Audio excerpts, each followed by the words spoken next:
Salut tout le monde, on va à la rencontre de Yohan, un champion de frontball qui est une spécialité de la pelote basque.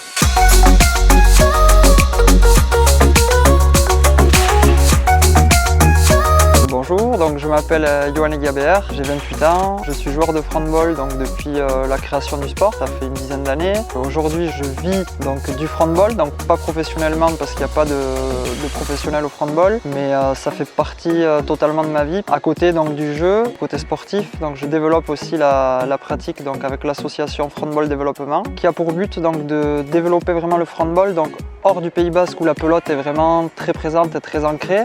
Et le but du frontball, justement, par ses caractéristiques de faible coût d'infrastructure, de facilité, d'accessibilité totale pour tout le monde. Donc on a pour but de développer donc, la pratique en France, ailleurs qu'au Pays Basque et aussi à l'étranger, dans des quartiers défavorisés. C'est un peu le créneau de l'association, parce que comme je vous l'ai dit, c'est vraiment accessible à tous. Donc vraiment le créneau, c'est d'apporter un sport à des jeunes qui n'ont pas la chance forcément de faire du sport au quotidien et de leur apporter donc une offre sportive supplémentaire. Le frontball, c'est vraiment la simplicité de la pelote, c'est-à-dire c'est les bases. La pelote à laquelle on a tous joué à l'école, sous un préau, contre le mur de l'école, et du coup on peut reproduire ça dans la rue. Chaque mur est une aire de jeu potentielle, qui a vraiment ce côté street, c'est vraiment la pelote qui s'exporte partout et vraiment avec ce côté accessibilité. Au Pays Basque, c'est un peu la nouvelle spécialité qui est venue et qui a interrogé pas mal de personnes. Il y a eu plusieurs réactions, vraiment les anciens de la pelote traditionnalistes qui ont regardé ça d'un œil un petit peu bizarre, méfiant, un peu incroyant, et la nouvelle génération qui a vu ça d'un bon œil parce que justement ils se sont dit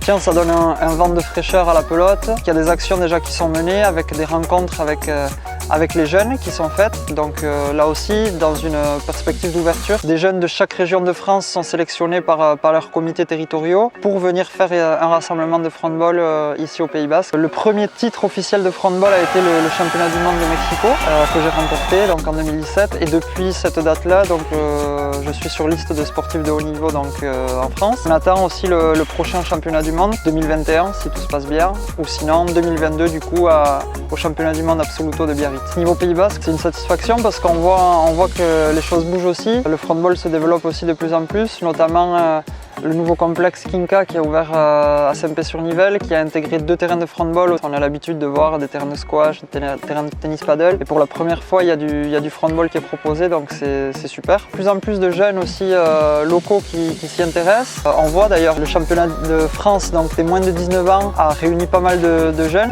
C'est nos champions de demain dans les futures compétitions et ça leur plaît beaucoup, donc c'est très bien. Enfin, les filles peuvent jouer à la pelote à main nue aussi, et notamment la plus grande championne qu'on ait au niveau de la fédération française, qui est Marie Trousset. Elle dit qu'elle était frustrée de ne pas pouvoir avoir des compétitions à main nue, et aujourd'hui avec le frontball, voilà, elle prend beaucoup de plaisir, et d'ailleurs voilà, elle a gagné le championnat du monde aussi au frontball, et elle a gagné aussi tous les titres de championne de France. Et on a derrière en plus de ça des jeunes super doués, donc Marie Goyenech qui est peut-être la plus grande espoir aussi au niveau féminin, qui se débrouille très bien à Baline et qui au frontball aussi a gagné donc, le titre de championne de France de moins de 19 ans et qui aussi sûrement sera la future représentante française au championnat du monde espoir. Grâce au faible coût des infrastructures et à l'accessibilité, encore une fois, elle a tout pour devenir la discipline la plus pratiquée en France. Les Basques, on est quand même assez fiers, et on a aussi envie de montrer, aux autres qu'on restera les meilleurs malgré que la pelote se développe un peu partout.